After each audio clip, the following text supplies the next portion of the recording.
Tesla. I'm the Director and Senior Fellow of the Energy and National Security Program here at CSIS. And I want to thank all of you for being here today and also give a special welcome to Minister Catherine McKenna from Canada. She's the Minister of Environment and Climate Change. And normally it would just be a real pleasure to have her here because of all of the really important and transformative activity that they have been up to in Canada recently on the energy and climate change file. But today is a particularly auspicious day. It is the kickoff of a session, a series, if you will, on climate change and the national and corporate interest. This is a series that we envisioned shortly after the Paris Climate Agreement last year and the quick and rapid succession of that agreement into force over the course of the year. And we thought to ourselves, what could we as a public education institute try to do to inform the discussion about climate change and action that was taking place not only this year, but years into the future. And we thought about focusing on two particular things. One was the fact that countries and companies are actually taking a lot of different kinds of climate action. No two countries look alike. No two companies look alike in terms of the kinds of activities that they're pursuing. And we thought that that was probably a really robust area for investors and policymakers and the public to be learning about what's successful, what's working, what's not, that sort of thing. And then the second thing is that we noticed a huge amount of activity as described by both the companies and countries taking that action, was described as being in their national or corporate interest. And we thought that was a pretty important distinction, that it was not just action they were taking because it sort of checked the box on global climate initiatives, but that it was really something they found to be part and parcel of their own interest, and therefore perhaps had a greater deal of continuity than actions sort of taken in the past. And so we've committed to this year focusing on a variety of countries and companies who are doing that and talking about ways in which they're taking climate action and how it's in their national and corporate interest. And so like I said, I could think of no better person to kick this off than someone who is in the grand scheme of things, fairly new to the energy and climate file from a government perspective, having taken on this position in 2015, but having kind of quickly emerged as a rock star of somebody who kind of gets the perspective that one has to bring to this, which is how does this, how do you get everybody rowing in the same direction on something that's this big and transformative? So, Catherine McKenna, thank you very much for being with us. Well, thank you for having me. This is great. I'm excited. Yeah, we're excited too. So this is your first trip to Washington since the new administration. What are you doing here, and what do you hope to accomplish? Well, I actually did come here quite shortly after the election, just to kind of have some conversations behind the scenes. Look, so why am I here? Because I want to talk to the new administration. I think there's a lot of opportunities to work together. Top and foremost, I'm as much an economic minister as I am an environment minister, to emphasize the importance of the trade relationship. 9 million American jobs rely on trade with Canada, and 3/4 of the states, Canada is the #1 customer. So remember that, all of you. Right, yeah. Trade is important. My background, I'm a trade lawyer, so free trade is a good thing. But also just to talk about the cooperation that we can have, even though we may have some different perspectives on things, that I think I have worked really hard in this job to work together with everyone. So I think there's real opportunities to work together. So certainly making that case on climate and the economic opportunity. And I think national interest, we're doing climate change because it's good for the planet, and I have 3 kids, but we're also doing it because it makes good sense. It's going to create good jobs. It's going to grow our economy. And the last thing is also, it's Great Lakes Day. For any of those of you who live around the Great Lakes, very important to be able to drink, swim, and fish in the Great Lakes. So making the point that it's really important that there's continued cooperation with the United States and the Great Lakes. Yeah, and it seems like, and I was not aware of the Great Lakes Day until your visit, and so it's good to have you promoting that. I mean, I think one of the things we've seen so far is there's a lot of focus now on local environmental issues, local and regional environmental issues in the sort of switch to this administration, which I think is beneficial as well, right? Yeah. Thinking about the things we can do on a local level. Yeah. Okay, so just as a reminder to everybody, we are webcasting this, and there's a lot of interested people watching around the world and in Canada. We wanted to get them involved, so if you are interested in tweeting a question for the minister today, you can do at a hashtag CSIS Live. So please go ahead and do that. We'll try and make the advanced technology work here in our favor in getting other people connected. Okay, so getting right to the heart of what we're trying to accomplish with this speaker series, and a lot of what you've been talking about, can you lay out for us what are Canada's national interests under this administration, and how do you see the sort of climate and energy portfolio fitting into that framework? So, I mean, I think our interests are very similar to most governments' interests. We want good jobs, we want economic growth, and we see that that is entirely consistent with acting on climate and to protect the environment. And so we have said, and the Prime Minister was just in Houston last week, where he had a great conference with energy companies. They got standing ovations. Who would have thought, the Prime Minister would have got 3 standing ovations from oil and gas companies, and he made the case that the environment and the economy go together. And that really, it flows through everything we do. I think I have probably the closest relationship you've ever had between an energy minister and an environment minister, because we don't want any daylight. And so through our policies, I think we've shown that you can be smart in getting your resources to market. We're a resource-based economy. That's not going to change in the near future, and it's an obligation of our government to get our resources to market. That includes oil and gas. But we need to be doing it in a sustainable way, and we need to be making, taking serious climate action, and smart and thoughtful climate action. And I think that that's what we've been able to show.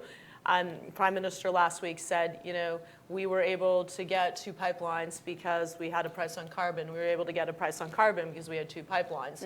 And I think that's actually a really important point. And I'm trying to make this here, that we need to bring everyone together in this discussion. And polarized discussions are not helpful for anyone.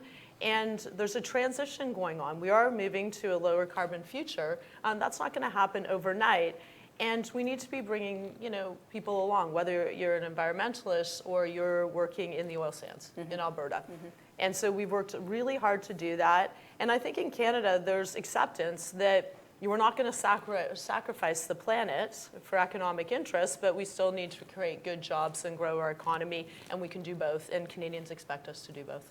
So, I mean, let's stay on that for a second, the sort of public acceptance and sort of building a dialogue where this actually isn't about competing factions. I mean, I think that's something we definitely struggle with here in the U.S. narrative on climate change in particular. But I personally, as having worked on Canada and North America, for the last decade on energy issues, was really surprised at the rate and pace of change that you all have been able to accomplish on what for many looked to be a bit of an about face on Canadian policy on climate change in a really short period of time. I mean, what do you owe that pace of change to? I mean, is it this public acceptance? Is it the public willingness? And how important and sustainable has that interest in this agenda been, as we've continued to see sort of changes in the market, changes in politics around the world, and things that would sort of traditionally challenge some of that public support? Well, that's a good question. I mean, I think one that people are smart. So people got it. When we said, we went to the Paris climate talks, and I have to laugh because maybe some of you in the room have been to COPs, many COPs. It was my first COP. I was like, what is this COP thing? But it was quite apparent that Canadians wanted us to play a leadership role, and they, after a decade of doing nothing on the climate file, they wanted us to take action. And they saw us playing a leadership role, which was good because then we went into, a Made in Canada plan. And the good thing is provinces had already acted. And so for a decade when the federal government did not play a significant role, if anything, they were going backwards, the provinces really stepped up. And I think that made a really big difference because they demonstrated a path forward and they took different approaches. And I think that that's also really important. So even when you just take putting a price on carbon pollution, just something that makes sense, price what you don't want, foster what you do want, innovation. You had cap and trade, Ontario and Quebec deciding to go with California. And then you had Alberta and BC having revenue neutral, more approach with a direct price. So I think that was really important. And I think also the Paris Agreement was really a signal to the markets, or maybe it was reflecting what had already happened in the markets. That the market has moved, that businesses are already taking action on climate climate change because, yeah, one, it's a good thing to do, but they're businesses. It makes business sense. And so when I went to Paris climate negotiations, I was quite surprised when I saw all these energy companies there. You know, environmentalists were there, but you also had, you know, maybe unusual suspects. And I think that that really has created the opportunity that it was just a good time where Canadians wanted to see action, but they wanted to see thoughtful action, and they wanted to see, I think everyone was tired of fighting on this. Like, it was just, we were able to sit down with provinces, we were able to sit down with business, we were able to sit down with environmentalists, we were able to sit down with Indigenous leaders, and we were able to have a serious conversation about, okay, climate change is real, we're going to take action, what makes sense, and what can we build on that the provinces have already done. And one thing that became really apparent to me was that you have to be flexible. You have to recognize that provinces are very different. So we have Alberta, oil and gas, and then you have, you know, Prince Edward Island, which is like a small island state. In some ways, it was a bit like you took Paris and you came to Canada. Yeah. And if you thought you were going to ram down policies down the throats of provinces in a federation, it just wasn't going to work. So a lot of time was spent with provinces, like the amount of toing and froing with amazing public servants, my amazing team, led by the Prime Minister, just understanding where was everyone at, what were smart policies, and how did we get everyone on board? And we did a lot of talking to Canadians, and we continue to try to refine the message because it's, you know, it sounds really complicated. When you talk about like carbon pricing and clean tech and all these things, no one knows what you're talking about. Yeah. And we quickly realized that, and so you had to step back and talk like real people talk, and talk about jobs, and talk about growth, and talk about, you know, even how you talk about carbon pricing. Price what you don't want, use the market. So I think that just helped. And so I felt really fortunate that, yeah, I mean, we worked really hard for a year, but I feel like the timing was right. The Canadians were there and they wanted to be a part of it, and so did business, and so did provinces. We didn't always agree. It wasn't like a walk in the park all the time, but I think in the end I was really proud when you had the Prime Minister sitting on the stage with all of our premiers and Indigenous leaders and saying, we got a climate plan. And it was really great, and I think it demonstrates that, you know, you can bring people together who maybe have different interests, but you can find a common cause, and I think that's what we were able to do.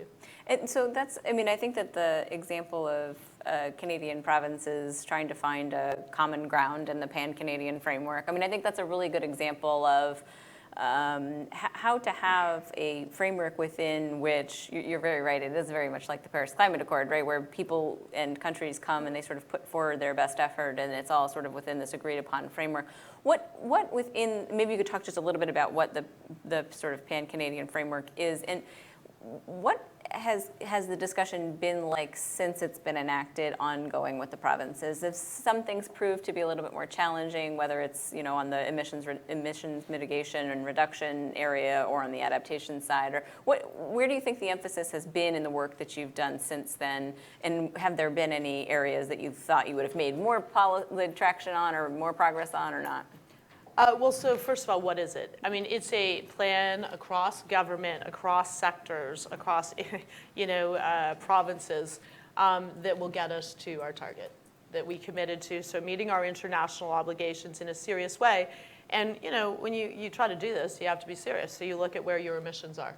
So our emissions are in heavy industry. They're in vehicles. They're in buildings. They're, you know, you can go across the board. And so we recognize, okay, we have to figure out smart policies across those areas. Pricing pollution was part of it, but we knew that it wasn't going to be, you know, it was going to be the whole solution. So there are other policies. And then there was the investments in innovation that we have.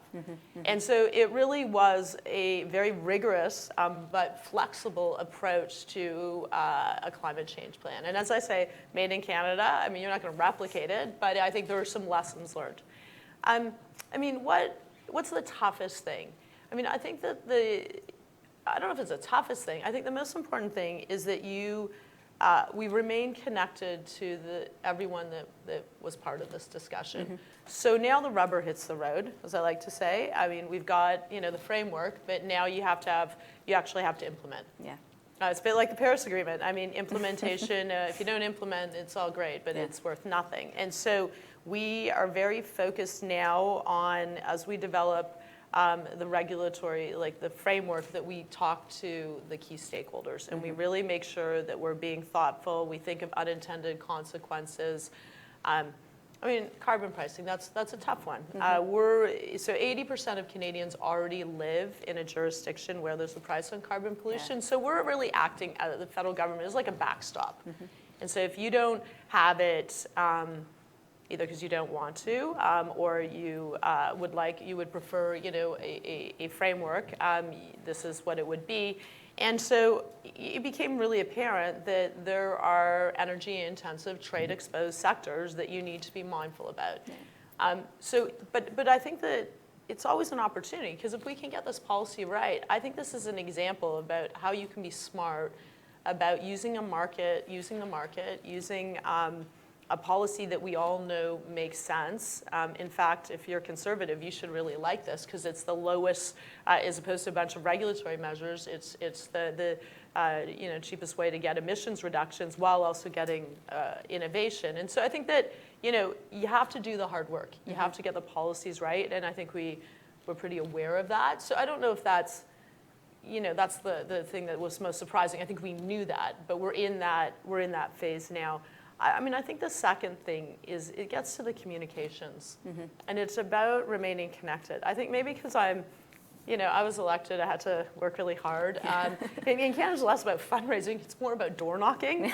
So I still door knock, and I talk to people in my riding, Ottawa Centre, and you listen to them, and you realize that most people are not living every day thinking about Canada's pan-Canadian plan on climate change. They're living every day worried about climate change, but also worried about jobs. And so making sure that you're explaining to them why what you're doing makes sense and is going to create economic growth and jobs, and really showing that.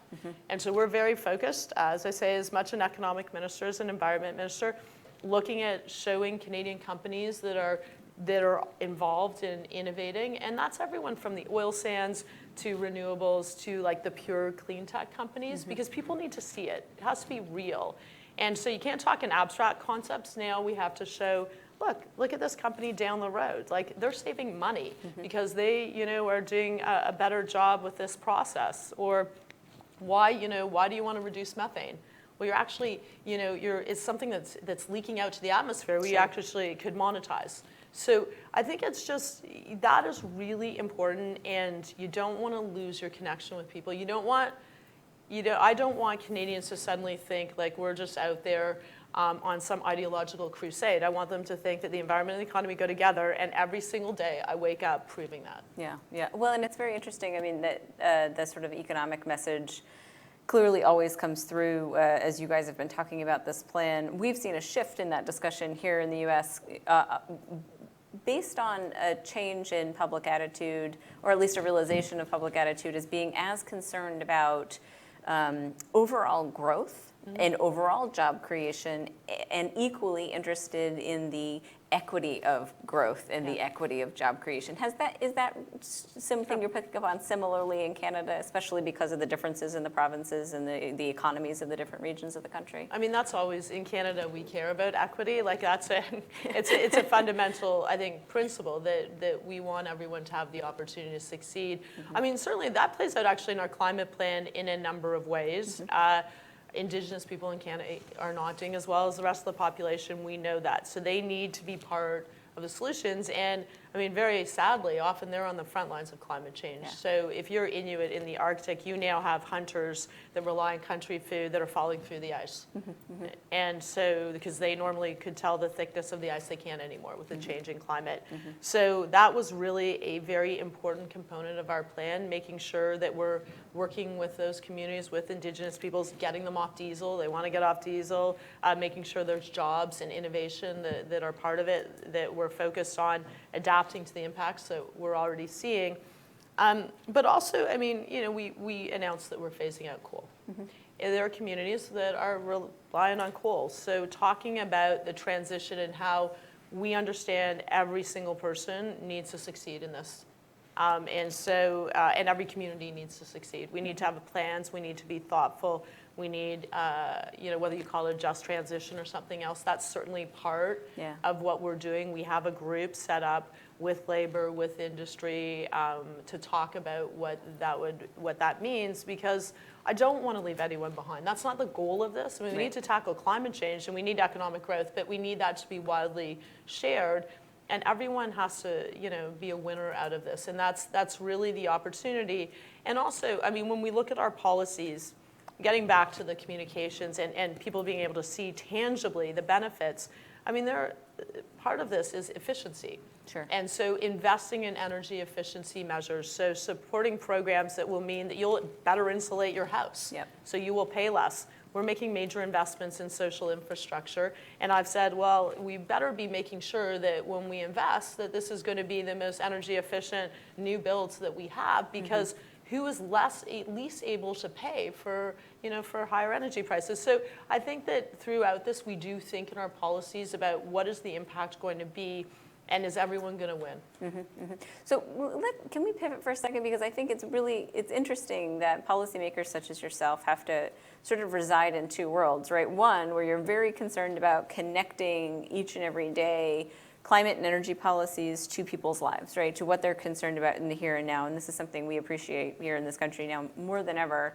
But at the same time, climate change is not a short-term proposition, and doing something about it isn't, right? So the kind of transformation that one proposes, right, is actually quite large. And at the Marrakesh COP, right, a big focus was how do you get from near-term climate action to sort of longer-term deep decarbonization?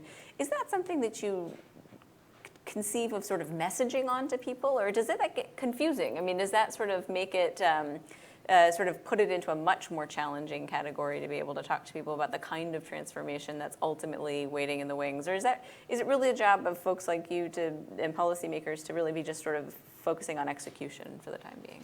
Everything's comms, and everything is how you talk about it. And so, of course, I mean, I'm a policy wonk, and I'm a lawyer, so I'm like the worst person to communicate. You sweat the details, right? But I do sweat the details a lot, but I've learned that I have to be disciplined in how I talk about things. And I mean, it's hard to understand, right? Like climate change, everyone, in Canada, people know it's real, they see it. We see droughts, we see forest fires, Prince Edward Island is shrinking, our Arctic is melting. Yeah. So we get it, it's just, it is on this time frame that's harder to imagine. Absolutely. So I think you need to talk about the near term and the long term. I talk about the clean growth century. But it's a century. It's not like tomorrow. So we're not going to change everything, but we need to change things. And that's why you do things like phasing out coal. You put a price that's going to, on pollution, that's going to increase over time, but you also have policies where you're going to save money tomorrow if you insulate. And so I think you need to do both. I really do believe that it's the positive story, it's the economic opportunity that really wins the day. Yeah. I mean, people that, there are people who think it's all about doom and gloom. I never approach things like that. I wouldn't be a politician if I was a pessimist. There would be no point. But I mean, I just think this is about the opportunity. And so I think you have to make that, but you have to make it tangible. And so even when we look, we're very results-oriented government, and so, we sit down and we have these frameworks, and I think my public servants laughed here, but, it's very, very focused in these boxes. But I said, hey, 2030, no one even understands that. Of course you can say we're going to phase out coal because we're doing that, but people want to understand, we're in an election, in a few years, they're going to want to see, what have you done? How have you delivered? So I think, you have to be smart about doing both. Yeah. So one of the questions, I mean, clearly you're here to, talk to some Washington policymakers. The first part of the administration for you guys was really kind of focused on a lot of stuff that we could do together from the climate agenda from a North American perspective. The jury is very much still out about where this administration is going to come down on a whole bunch of issues. I mean, we've got not a huge amount of detail on where things are going to go. We still haven't sort of resolved what the ultimate position will be on CPP, probably a re-review of some CAFE standards, huge amounts of things going on in terms of aspirational goals on trade and tax policy. But a lot of it isn't actually focused on the energy and climate agenda. It's focused on other things that are designed to grow the U.S. economy. What do you think, from your perspective, and given the fact that we've got such integrated economies, this probably affects you and probably Mexico more than other countries because of the shared nature of our economies.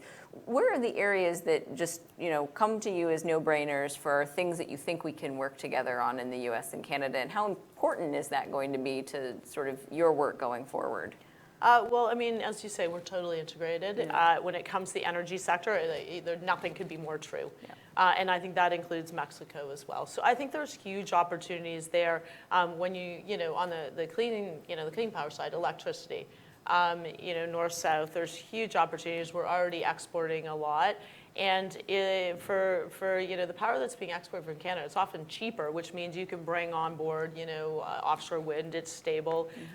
Oil and gas is still part of this equation. So I think that there is just, if you want to call it energy security, I'm actually like a bit, how you talk, like what you say it is I worry about it less than just actually being practical with policies that make sense for all three countries. And I think that that's a huge opportunity. I think the investments in infrastructure, so the new administration has really talked about this. Yeah. I mean, that's where grids interties. There's smart grids. There's a huge opportunity there. And I'm going to keep on saying that the cleaner technology, however you want to call it, the clean energy space, is also a huge opportunity for both governments. So working together on innovation, on science. I just did a roundtable this morning with big U.S. businesses. I mean, they're all in. They know the market has moved. They're moving forward on climate action, and they really see innovation as the real opportunity. And we know that that's where the jobs are going to be. And that's how we want to position ourselves. We want to make sure that the technologies that we're the ones they're going to develop, like the cleaner technologies, whether it's the small solutions or the game-changing ones. And I think there's a huge opportunity for Canada and U.S. We already have great partnerships between academic institutions, between industries. We're very integrated. So I think we can really move forward and really drive the innovation agenda. I think that's great. It's going to create good jobs, the kind of jobs we want, like I want my kids to have. And so I'm really hopeful that we can focus on that as a way forward. Are there particular clean energy technologies that you think Canada is particularly competitive at? You know what? So I've spent a lot of time learning in this area, and I mean, it's really across the board. So I mean, I was just in Calgary doing a speech to the energy sector. And they are, in terms of how they're developing the oil sands and the technology that they're using in terms of reducing the water they use, the emissions, carbon capture, use and storage, there's huge technologies there. We have companies like Carbon Engineering that are taking, the carbon out of the air and making energy out of it. Like there's lots of things going on across the board. I mean, homes. I was visited Landmark Homes in Edmonton, Alberta.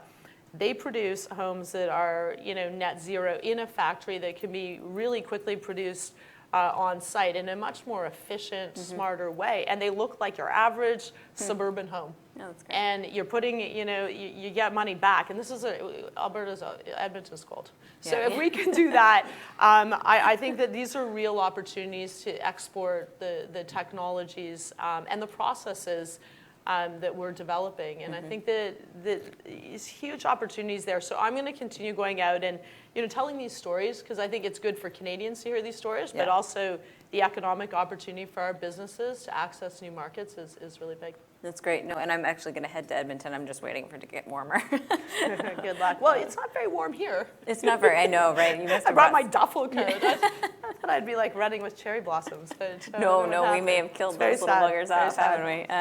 So one more question, and I want to link in trade, because you mentioned it at the top of our talk, and I think it is a really important, it's not only important just because of the existing trade relationship between Canada and the United States, but also for everybody hoping to see the clean energy agenda, right? I mean, there's a huge amount of trade and cross-border market integration that goes in that sort of clean energy agenda.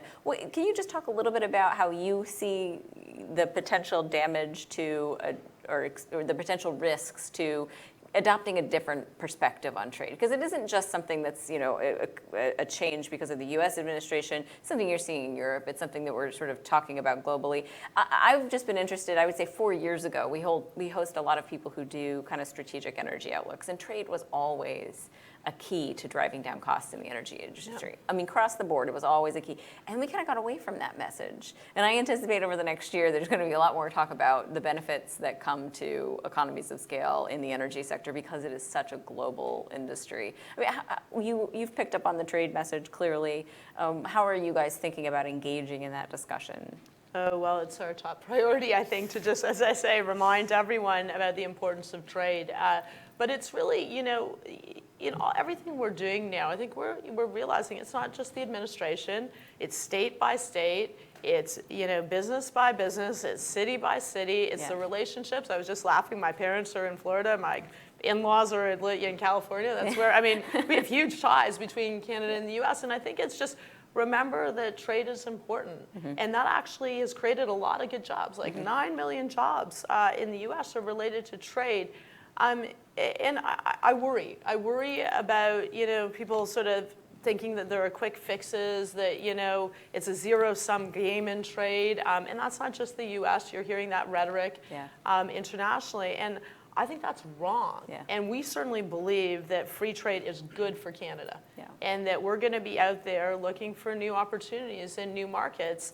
And we believe our relationship with the United States in terms of trade has been mutually beneficial, hugely beneficial. And we want to build on it. I don't think it's something you want to retreat on, because in the end, what will it mean? It will mean lower economic growth, and the thing that's a killer, it will mean higher prices for consumers. Consumers don't like higher prices. So, and it'll mean less innovation. And so I think that I'm gonna keep on preaching this message. And I mean, we were even talking about the electricity sector. I mean, we're so integrated.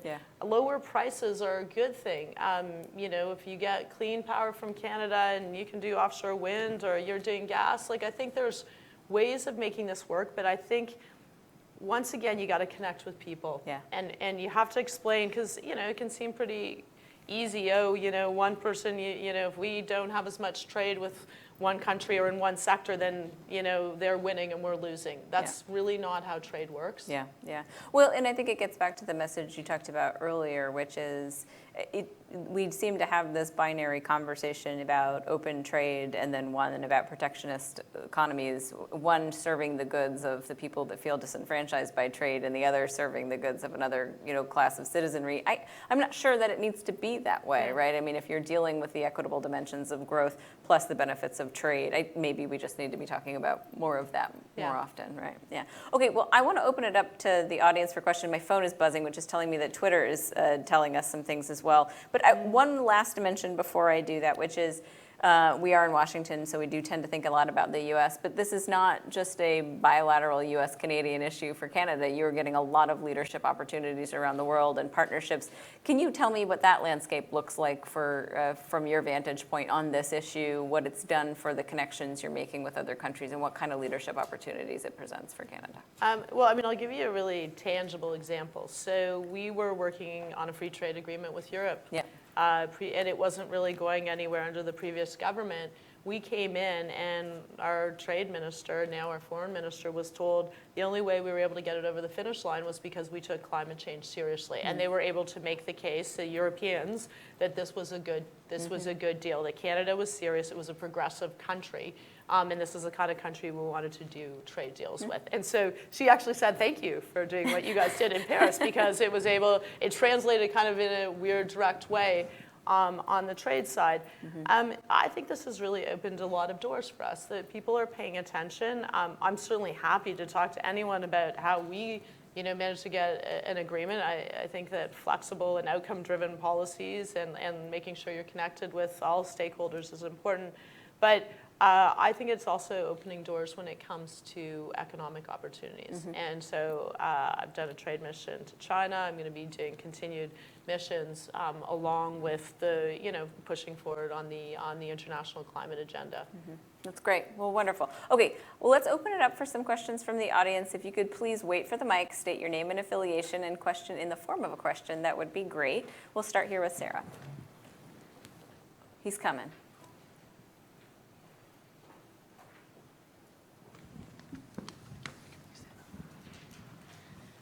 Sarah Jordan, Johns Hopkins CSIS. It's wonderful to see the Canadian government here, so thank you very much for the conversation and for running such an excellent program, Sarah. Yeah, my question is on methane emissions, which of course is part of your portfolio. More specifically, about a year today, our Prime Minister and the former President made a pledge on reducing methane emissions by 45%. Now, clearly, the political landscape is evolving. Within Canada, we have British Columbia and Alberta. Last I knew, they, within their climate leadership plans, had proposed methane regulations. But I'm interested, with the change in government, how you see methane emissions strategies reducing, of course, trilaterally, because we know Mexico is also involved, but also within Canada from a national perspective as well as a provincial perspective. So we're still moving forward. That's a short answer.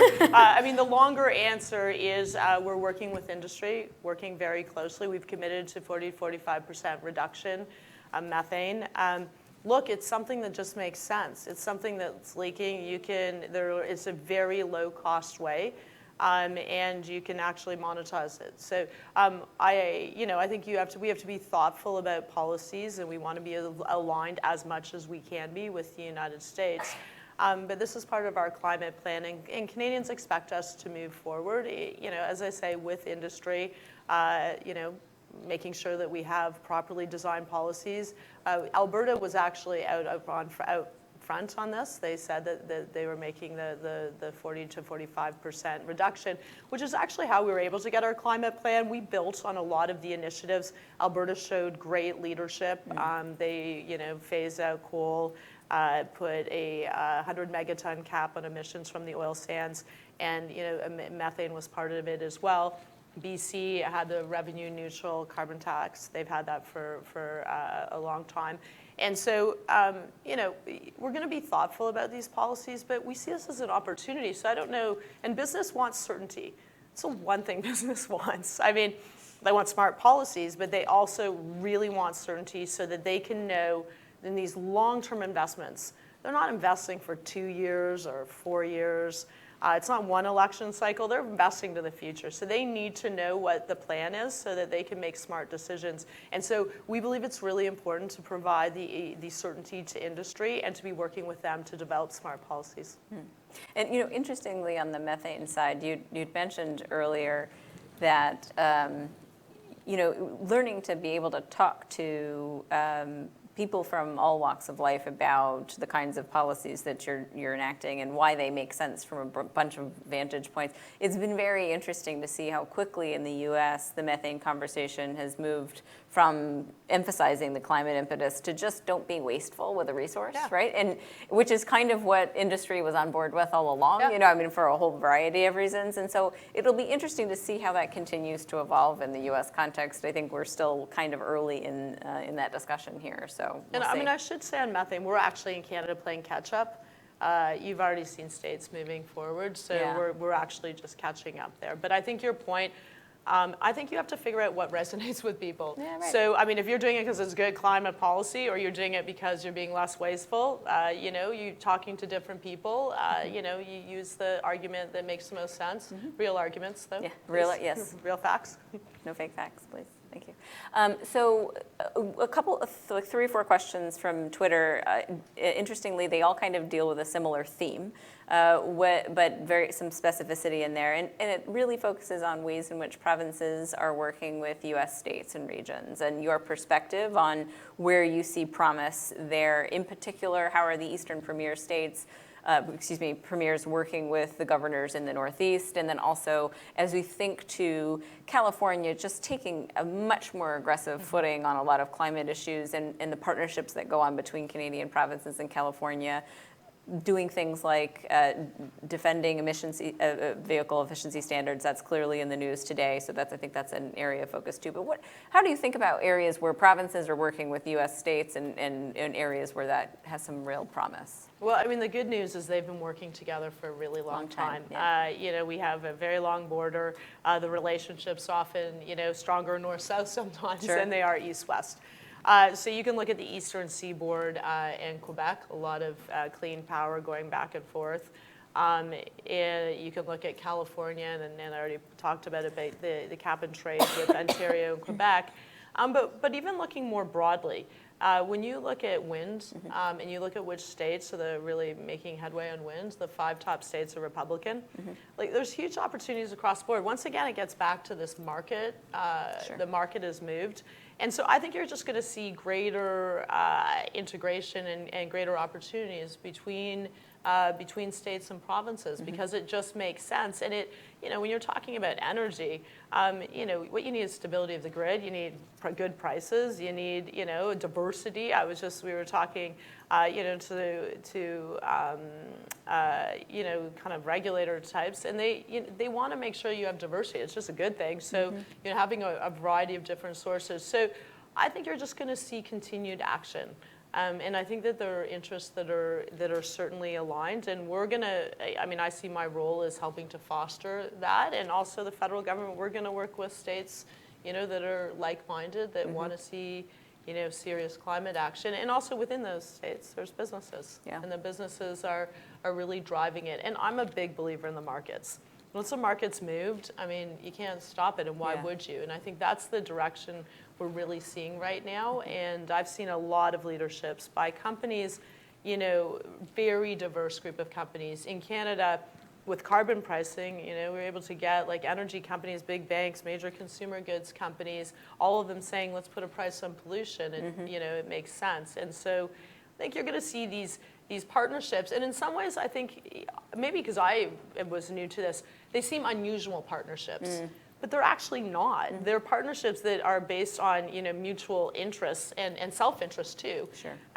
But I think that's the thing that is really positive. That everyone's kind of we're moving in the same direction, and we're going to look at all these different opportunities, and it's going to be at subnational levels. It's going to be with industry. It's going to be driven by our provinces. As well as states. Yeah. One of the areas we think that there's sort of interesting, and it's always been interesting, but it's in the Northeast in particular, we're having a lot of problems getting infrastructure built for a lot of reasons, right? Some of it's the polarized view of, which energy sources are good versus bad, versus some of it's just, I don't want it in my backyard, which is sort of normal. But we haven't really taken a fresh regional approach to getting that infrastructure built. So that may be one area where, particularly in the Northeast, solving some of these long languishing issues about which infrastructure is actually needed and what's the energy vision for that region may be an area where there's, especially as we start to talk about infrastructure permitting, it's not really just about regulation, is it? It's really about having a vision for the region and what its energy future is. Yeah, and I really see the investments in infrastructure. Yeah. That's a shared vision. I think the new administration, our government is making significant investments in infrastructure. We need to upgrade our infrastructure. And so I see huge opportunities there on the grid side. As you say, overcoming some challenges that have been maybe long-standing and being a little more pragmatic, I think is, and it's good because it creates jobs in the short term. Sure. Like when you're building things, it's a good stimulus, but it also builds for the longer term. Yeah, no, absolutely. Okay, additional questions? Okay, we've got 2 right here.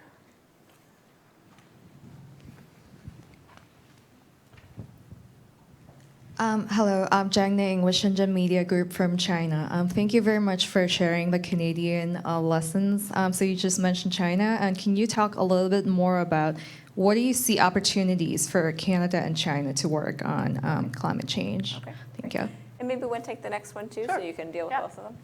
Thank you, Joaquin Bazejo from the Pan American Development Foundation. Considering a possible gap or lack of resources for climate financing in the next coming years, the uncertainty coming from the U.S. new administration, do you see the corporate sector, the private sector stepping up in terms of climate financing, not only for mitigation through schemes like carbon credits or things like that, but also for adaptation and resilience building? It's a great question. So 2 really good questions. So China, China has been very active in terms of the climate negotiations, playing a positive role, and I think that's really important. I think you'll see continued leadership from China there. I was in China in December, and there's huge opportunities in China. When I was basically told, like, what are your clean air, clean water, soil remediation solutions? Because China needs it. I mean, China's taking climate action, I think, because they see it an opportunity to play a leadership role, but they are also taking climate action because people can't breathe. The premature deaths you're seeing, you know, people are really concerned about the environment. So we think Canada can position itself to be working with China internationally in the climate negotiations. We're willing to work with anyone who wants to be ambitious and continue moving forward, but also on the opportunities to provide solutions to China. So that I will be again in China next year, this year. On the financing side, that's a really important piece because anyone who is involved with the climate negotiation knows that financing for less developed countries was a big issue and really important to getting the Paris Agreement. I have always said, so there's a lot of discussion about, say, $100 billion if you're in the climate negotiations, and you know the need for developed countries to step up. We get it, and Canada committed $2.65 billion. That was a historic amount for Canada. But the reality is we need trillions of dollars. And so, of course, the private sector has to be part of this. And when we were in Morocco, there was a meeting ahead of the COP where they were talking, where you had companies like, you had financial institutions, BlackRock, all sorts of Goldman Sachs, everyone there talking about, okay, this is the opportunity. Not every project is going to be suitable for, you know, for private sector financing, but I think there's huge opportunities there. And we need to be enabling that. And so I certainly think because the challenge is so big, but also because the rewards are potentially so big, you know, you're going to see the private sector playing a bigger role. In the Paris Agreement, there was also a market text, a section that I was involved in negotiating, and I think that you will see the market's going to play a larger role in this, and I think that's good. I mean, I think that we are going to need solutions. Government is not going to be able to have the money, nor should it.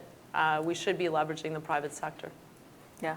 What's interesting is you've seen over the span of this climate finance discussion, it moving from a concept of, you know, donations, if you will, writing commitments, to one where there's a recognition that if the financial world just sort of priced the risk in and sort of talked about those things, then a lot more money would move perhaps quickly. I think that'll be an ongoing discussion for the G20 for this year too as well. So, okay, so 2 more questions from Twitter, and I think then we're probably going to be at time, but we'll see how we go through them. One was specifically, you had talked about the challenges of northern communities and providing energy resources, but then also adaptation resources. The specific question was about how to provide electricity services to those communities that are non-fossil based, and if there are plans for that. And then the second one was a question about your meetings while you're here, and if you've met with the new Administrator Pruitt, and if so, have you agreed on anything? But you've also talked to him before, I think, as well. So anyway, those 2. So the first question, we have committed to get northern communities off diesel. Right now, they're mainly on diesel. That's not good for health. It's not a good long-term solution. And so we now need to figure out what the solutions are. I don't think there's like a magic bullet in this. And so we've committed to significant investments in partnership with Indigenous communities. We need to be doing a better job in partnership with these communities. And so, I mean, that's certainly a commitment. And like, there's microgrids. There's all sorts of possible solutions. So I think, and we've even talked to industry about how they can be involved. But that's really important. And that's really important actually personally, because I really feel like, you know, for a long time in Canada, Indigenous peoples have not succeeded. And the negative impacts they're seeing from climate change really, you know, require us to step up. And on the adaptation side as well. I mean, you now have schools, because of the permafrost melting, the schools are no longer stable. Like, you don't have ice roads, the highways are buckling. So we've committed to that, and that was part of our climate plan. So we will be working with the territories and Indigenous communities to move forward. Second one was Administrator Pruitt. So I had a call with him soon after he was nominated. We had a good conversation. We talked about our shared interest in clean air, clean water, the Great Lakes, clean energy innovation. This all came out of the Prime Minister's, I think, very successful visit with the President. And we're going to be meeting tomorrow and continuing the conversation, because I think, you know, we're going to find areas where we're going to cooperate and move forward. And I will make the economic case for clean energy innovation, because I think that it really is there. No matter what your perspective is on climate, there's an economic opportunity. And if you want to create good jobs, you want to grow your economy, you want to invest in infrastructure, that's the real opportunity. Mm-hmm. No, absolutely. Okay, we may have time for one more question if there's one more out there waiting in the wings. There we go.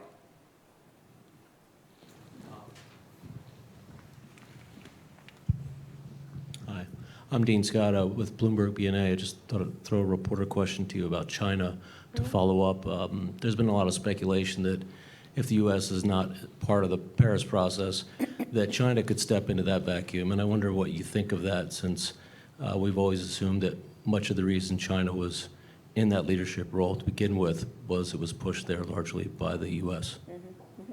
So I'm still hopeful that the U.S. will stay part of the Paris Agreement.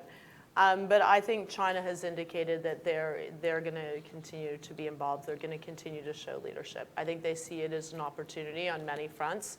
And we're certainly, as I say, we're going to be working with them. I think it's really important that we bring as many countries together. I think China can bring a different group of countries together. And look, climate change it's a big challenge, and it's not going to be solved by Canada. That is for sure.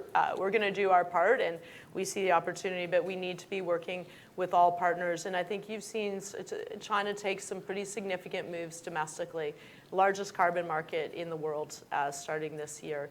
And so, I think that there's opportunities, but I think there's a space for everyone. So I'm hoping we can keep as many countries engaged. That's certainly what Canada is intending to do. We're going to play a leadership role, and we're going to bring as many countries on board, because this is really the challenge of our time, but it's really the huge opportunity. Great. Well, with that, I think I just want to say thank you, Minister McKenna, for not letting our nor'easter dissuade you. And I'm Canadian. You know what? You're going to have to do more than that. We'll try harder next time, right? And thank you for helping us kick off this series. I think Canada is a great example of exactly the kind of thing we want to highlight, and you're a great spokesperson for it. So please join me in